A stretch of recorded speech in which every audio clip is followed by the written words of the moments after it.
Welcome back to the Crochet Crowd with my friends at Yarnspirations.com. Today is the beginner level tutorial on the Stitch Club Cozy Twisted Crochet Headband. Now this is for beginners, and what this is a headband that has a twist added to it, and this is really quite popular. And when you look at the way that it's put together at the end, it creates a twist on the front side of this if you're going to wear it on the front. So it's a really neat way to go. It is using a 6.5mm size K crochet hook in order to play, and it's also suggesting Patons Norse yarn that you can see here. But if you don't have this yarn and you want to substitute it with something else, you're more than welcome to do so. So the number of chains that we do in the very beginning of this really doesn't play a factor on how this is going to twist. So if you would like to make it a wider headband, you can. So it's a really nice, easy way to go. On camera today, I will be using Patons Alpaca Blend, and I'm going to be using a 6mm size J crochet hook in order to play. So we're going to get right back to the beginning of crochet. If you would like to fast forward to use the video chapters for this video and just get right to the good stuff. But in other words, let's begin beginner level now. So let's begin. This is going to be a right or left-handed tutorial depending on you. So at the very beginning, if you are right-handed, just make sure the yarn is on the left, and if you were left-handed, make sure the yarn is on the right. So the video is going to switch over now to either side. So here we go. So now we're going to begin, and we want to put the crochet hook in our hand. Now I prefer crochet hooks that are flat here because this is the thumb indentation and it allows you to keep the orientation of the hook. So if you're seeing other hooks out there and they're completely round, it's hard to know where the hook point is if it's completely round. So you want to make sure that when you're looking for a crochet hook, make sure it has the thumb. So when your thumb is in position, the hook is facing up towards you, just like that. So if you rotate like this, and so when you're rotating, see, it just naturally falls back into the depression of the hook, and is one of the things that I would really recommend. Now different crochet hooks are different lengths that you'll see, and so this is a longer than normal hook. I just got it on Amazon.ca. If you're looking for great hooks, just look up ergonomic crochet hooks on Amazon, or just go to your store and look for that. So because I have big hands because I'm a man, well, I guess that's no excuse. I like my hook to fall out of the back end of my hand, where some hooks that are so short they kind of jab in. So if you're finding that you're having pain right here, chances are it's the length of the hook. And so this allows you to keep back from a certain project. So if you don't have a thumb depression, you can be too close to your hook as well, or you can be too far back. So this gives you really good stabilization of your hook. So let's begin to do the yarn, and we're going to start with creating a slip knot first. Now I create a slip knot the way that my mom showed me. There are many ways to do slip knots, but I'm going to show you the way that I prefer because that's the only way I know. So I want you to point your finger away from you like this, okay, and turn it to the side and point to your side. Okay, so just hand down, point, and turn. Hand down, point, and turn. Now, I'm going to take the other yarn, the only yarn I'm playing with, and I want to rotate it over my finger twice. So I'm going to pick it up on the front side of my finger, go up over top, back around, and noticing that I'm just allowing the yarn to use up from this side. I'm not pulling on it like this. Okay, so I go up and over and up and over. One more time. So hand, point, turn.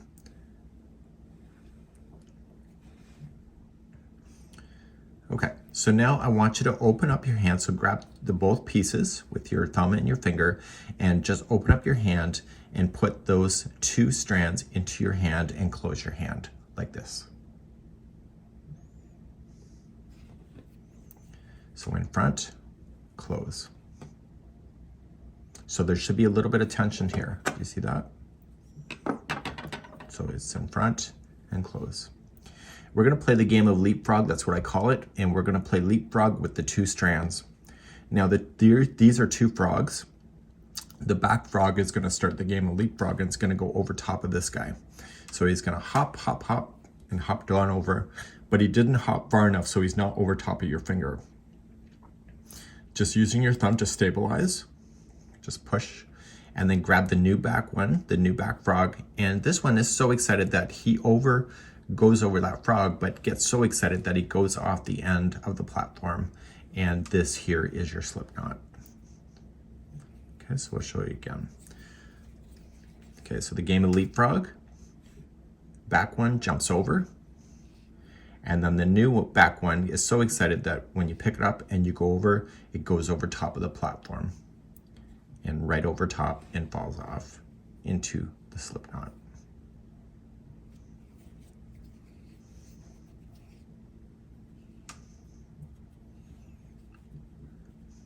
Okay, so now that we have our slip knot, you can remove your finger out and you can put your crochet hook into that teardrop shape. And when you pull onto it, I want you to go down to the shaft. So we have the head, the throat, and the shaft. The shaft is what determines the thickness of your crochet stitches. So you'll see different size crochet hooks have different size shafts. Okay, so this is an 8mm size L. So the hook will create stitches that are with this diameter, with this one smaller, so it'll have a smaller diameter, and etc. And so you'll be noticing that. So I want you to grab the strand that is going towards the yarn, and I want you to pull on that, but don't pull on it like you're about to tie down a building to a dock or a boat to a dock. Just pull long enough so that you can see that it's just nicely, and you're able to slip it easily up and down the shaft of your crochet hook. When we look at the teardrop shape is like this. And so you're going to notice that the only way that you can get a crochet hook out of this here is that you have to turn it upside down to get it out. So if the hook is towards you, see it's snagging on that loop. And the only way to do it is to turn it completely upside down so the head is facing down and it comes out of the teardrop shape. So you can shove it in at any angle, but to get it out, you have to face down. Okay, so now what we have to talk about is the positioning of the yarn in your hand. The positioning of the yarn in your hand is why I cannot get certified in crochet. I know, certification in other ways, I'm sure. So the way that I do it is the way my mom showed me. So if you have another way, I want you to do what feels comfortable for you. And you're gonna notice that you're gonna maybe adjust the way that you do it within time. And you'll notice pretty quickly if it's gonna work for you or not. If you use a lot of rings and stuff, my hand completely shuts and closes. But if I have a ring that is impeding that and not allowing me to close my hand, it will impact your crochet. So some people rotate the yarn doubles around their fingers, but then you can cause carpet burn or rug burn or string burn on your hands by the tension of doing that. So you have to find your own way. So let's move this yarn in front, and we're gonna put our hand down like this. Okay, put your hand down on the table and just watch me. And I will do one demonstration and then we'll go through slowly. I want you to raise your pinky up, and I want you to put the yarn over top of the 3 fingers and slide up. This is the positioning of your yarn feeding hand. So the yarn should be between this, here, and here. Okay, so now let's do it together. Lay your hand down and lift your pinky up. And you can use your other hand and move the yarn over top of your fingers, the 3 fingers like this. And I'm gonna hold here while you position your hand. So what is causing the tension of crochet and the evenness of the stitches is 2 things. The first one is the gapping space right here that's created. If I don't want any more yarn from the ball, I will close my hand, and this will cause tension to the ball. So I can pull on it and it doesn't really want to move. It will move if I pull it hard enough, but you want to have it so it has the tension there. So if I want more yarn, I just slightly open my hand and it just voila comes. And if I don't want any more, close it, and it's harder to do. The other part of the tension is within this finger here and the thumb. This finger here, you're gonna see going up and down. And what you would like to do is that I want you to grab, this is called a slip knot that we created, and just pull this yarn back right to here. And I want you to use this finger and the thumb to grab this knot. So pick up the hook with your other hand with it and just rotate your hand and just pinch the knot. I'm naturally putting my hand up because I'm a normal crocheter, but your hand might be like this. So what I want you to do is move your finger up like this. Okay, so we go and we pick it up and we just use our middle finger and our thumb and grab the slip knot right there. See here, this is your area that you're going to play with your crochet right here. It's like a violin string. So if I need it to be loose, I can lower my hand, my finger, and if I want this to be tight, I raise my finger. So you'll see crocheters are moving this finger a lot. And if I don't want any more yarn to come from the ball, I will have this closed. And if I want more yarn, I open. This will come naturally to you.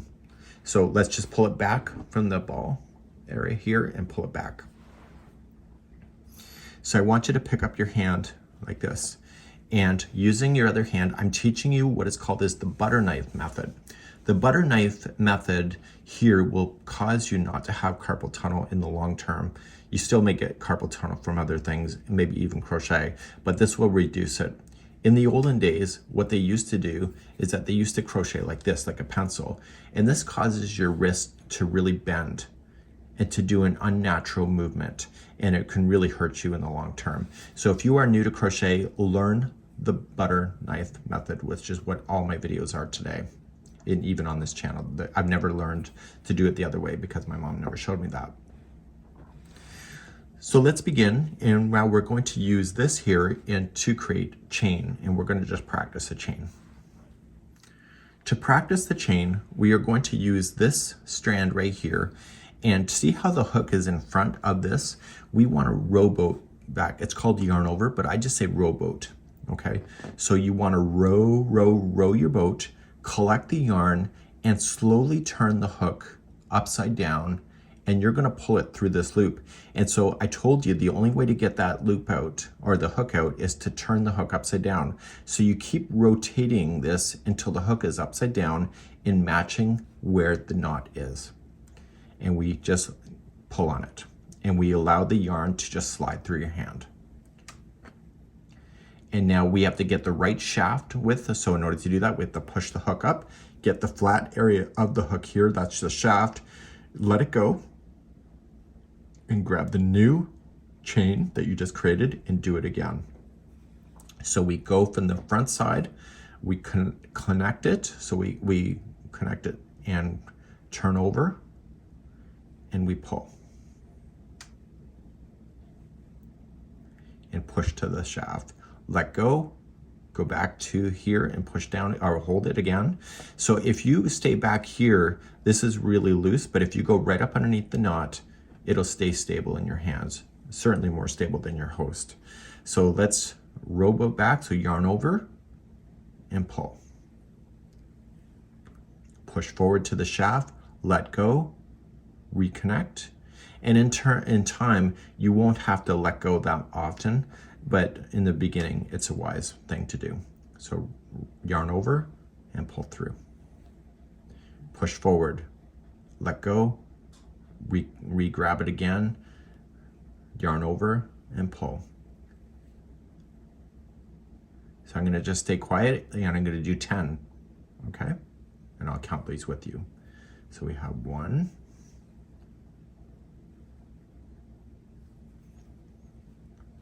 2,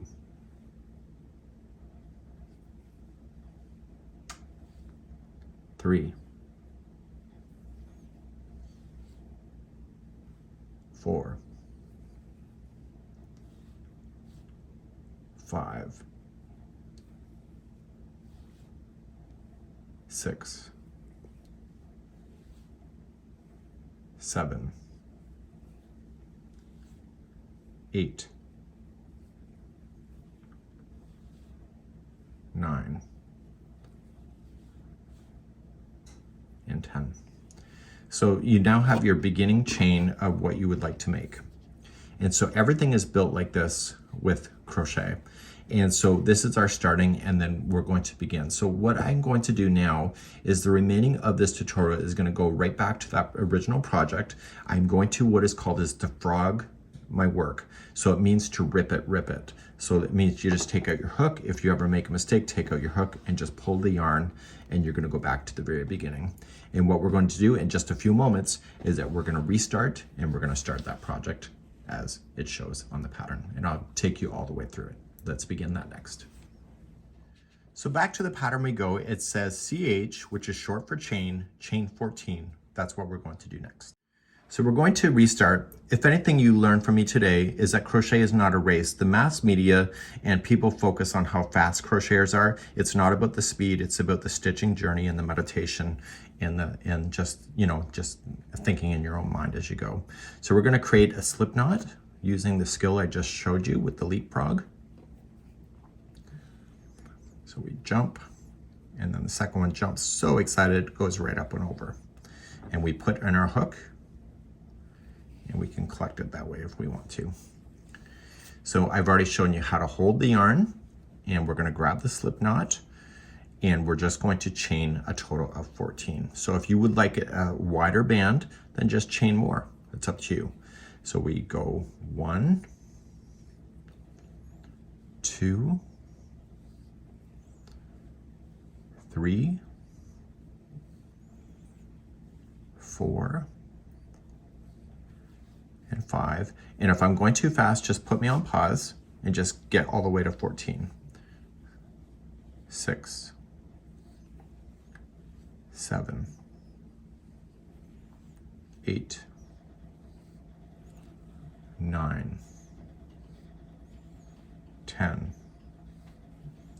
11, 12, 13, and 14. So you're going to notice is that, wow, this is a really wide headband. The actual project shrinks quite a bit once you go in the first row. So if you think it's way too big now, it will shrink as you begin. So we're going to go into the foundation row, which is the next row in the instructions, and we're going to single crochet ourselves across, which is just a slightly different than what I just taught you. So with your yarn in your hand, you've already done your chain, and you're holding your chain. And so this is the first one from the hook. Do you see this shape here? This is 1, and then this is 2. And it says go 1 single crochet, second chain from the hook. So it's this one right here. Do you see that? So I want you to turn it over and get the back loop of that. So turn it right over, and there's always 3 strands that make up a stitch. So you see the first 2 on the front side here, 1 and 2. The third one is on the back. It's right here. So if you turn it over, you can see it. And once you turn the first time, you'll see it for the remaining. So we say this is 1 and 2, turn it over, and get into that back loop. So it's just 1 strand, and you insert your hook in. You are going to yarn over, so you're going to rowboat and collect the yarn and turn it upside down and pull through just that one that was part of the chain, and move it down to the shaft to get the right size, and then we yarn over again and pull through 2. That's a single crochet. So then the next one, because you've just gone up into the back, see all these? These are all the stitches you're going to play with now that you've turned it upside down. So it's very easy to see, that's why I do that. So you can see the front side of it here, the 2, but this is the third one, it's in the back. So just think of it like a serpent spine of the Loch Ness Monster. So insert right into that next one that's open, yarn over, pull through, yarn over, pull through 2. And we're gonna go all the way down doing the exact same thing. So just stick with me if you need more, and I'll just do it as I go. So into the back, yarn over, pull through just that one, and yarn over, pull through 2. Yarn over going in, pull through 2. Yarn over and in, pull through.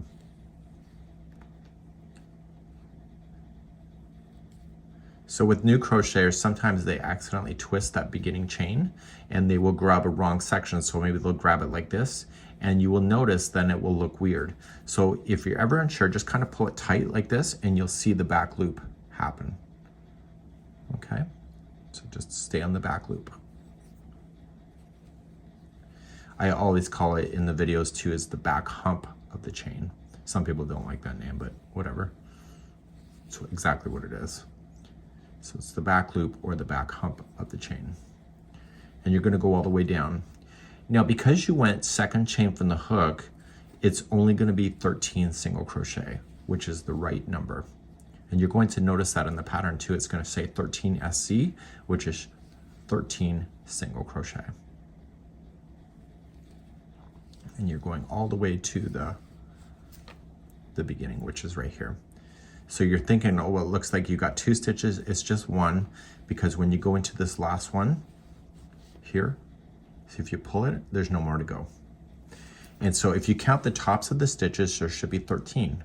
So 1, 2, 3, 4, 5, 6, 7, 8, 9, 10, 11, 12, and 13. So if you're not ready to move on, just put me on pause. And then for everybody else, we're gonna start our next row. To start our next row, we're just gonna turn the whole project around. So at the end of every round, we turn it and we begin again. So you're gonna notice is that there's a ribbing effect that is happening on the headband. And that's because we're gonna use what is called is the back loop only, and I'll show you what that is. So to start a new row, we have to build up to the height of a single crochet, and we're gonna rowboat back or yarn over and pull through and chain 1. This allows us to build to the height of the single crochet. So starting in the first one where this is coming out of, just turn it over if you don't see it, and see these 2 loops. See how this is coming out of that? That's where we wanna go. And we wanna go into the back loop only. So normally we do both here, which is called a stitch. But if you use the front loop, which is the closest to you, that's the front loop, or if you use the back loop, which is away from you, you create ribbing. So if you look at it from this perspective, you're going to use the stitch right here, and you were just going to dive in between the 2 and just grab the back loop only, and yarn over, pull through, and then yarn over, pull through 2. So now that you've done the first one, it's easy to see the rest of them. So it's right here. So you just go on in, yarn over, pull through, yarn over, pull through 2. And you're gonna do this all the way down the row. So just stay on the back loop only. So the ribbing like this allows it to have stretch. That's why they do it. So just going into the back loop, pull through 2. And you're gonna keep moving down. Okay, so if I'm going too quickly, just put me on pause, and I'm just gonna keep on going at this pace to the other side.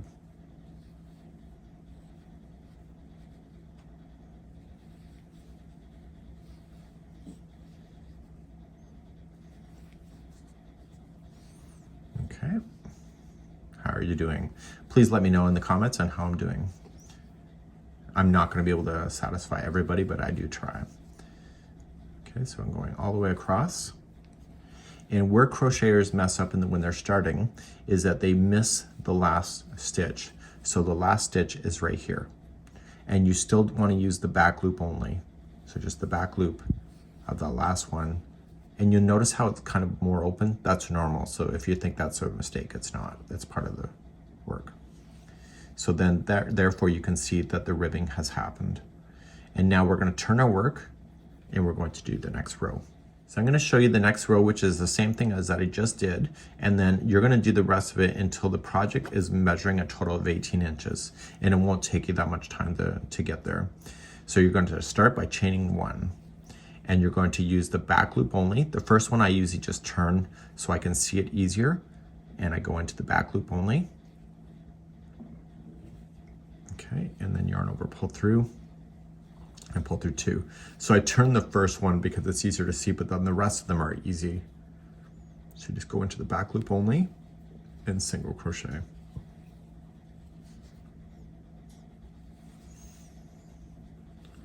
And you keep doing that all the way across. And if this is your first time project, you're going to notice is that the more rows that you do, the more consistent that your stitch work will be. So this is a great starting project for learning crochet, because you'll notice that your stitches will get more consistent by the time you get near to the end of this. And so when you start your next project, your hands will already be ready and understanding the tension of your project. And don't misidentify. So at any point you can count 13 single crochets. So you come into your last one right here, again in the back loop only. So there should always be 13 single crochets on the top. So 1, 2, 3, 4, 5, 6, 7, 8, 9, 10, 11, 12, and 13.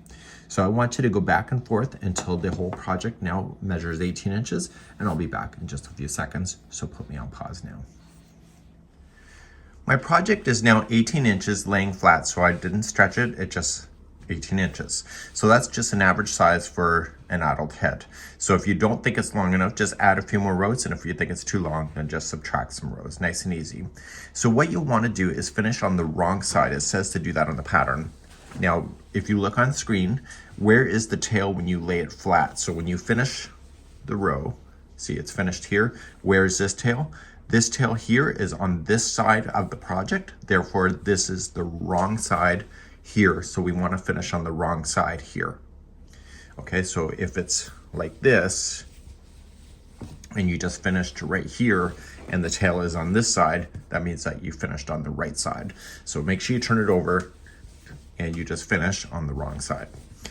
Okay, so now what we have to do is that we have to take this tail here, and we're gonna use our tapestry needle and hide that in. So let's hide this in, just put it onto your needle, and just carefully just drag it underneath some stitch work. So don't interfere with the top section right here, just stay right underneath. And the secret to weaving in the tails is to come through, but also make sure that when you pull the first time, you don't change the way that it looks on the edge. So I pulled it through once, I'm gonna come back through second time. And I wanna go one more time, so we're just gonna put this back on and go back in the opposite direction. Now, before you get carried away and do the other side exactly like this, what we want to do is that we want to use the tail from the yarn ball itself to use that to sew the pieces together. So we're just going to now trim this right out of the way, so right down to the project, and you're good to go.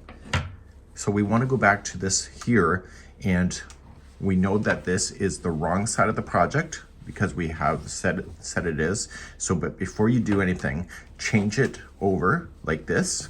So you're looking at the right side of the project, and just kind of fold this up here. So what I want to do is that I want to pull this yarn through, but I want to keep this as a long tail. And so now you're just going to grab the loop and pull it through. And you're going to use that same tail to put things together. So what we have to do is put those together. So let's do that in a second. So with your tail that you just finished on this side of the project, we want to take the bottom piece here, and we want to go halfway across like this. So this is the right side that's inside this. Here, we'll flip it inside out later. Take this and just wrap it around so it's about halfway. And then take this and go this way. Okay, and you can see that is a diagram on the page itself. So then you want to put this through the tapestry needle. So maybe put it through the tapestry needle first. So now we want to take this tapestry needle and go right through the piece. 1, 2, 3, and 4, all the way. So you captured all of those together. So you're gonna pull that through, and you're gonna go right up over top of the piece. So just go right up over top like this, and go to the next piece and go all the way through the 4 layers. And what you're going to do is you're gonna go all the way across, just like this, and I'll be right back in a moment. So just keep on whip stitching across.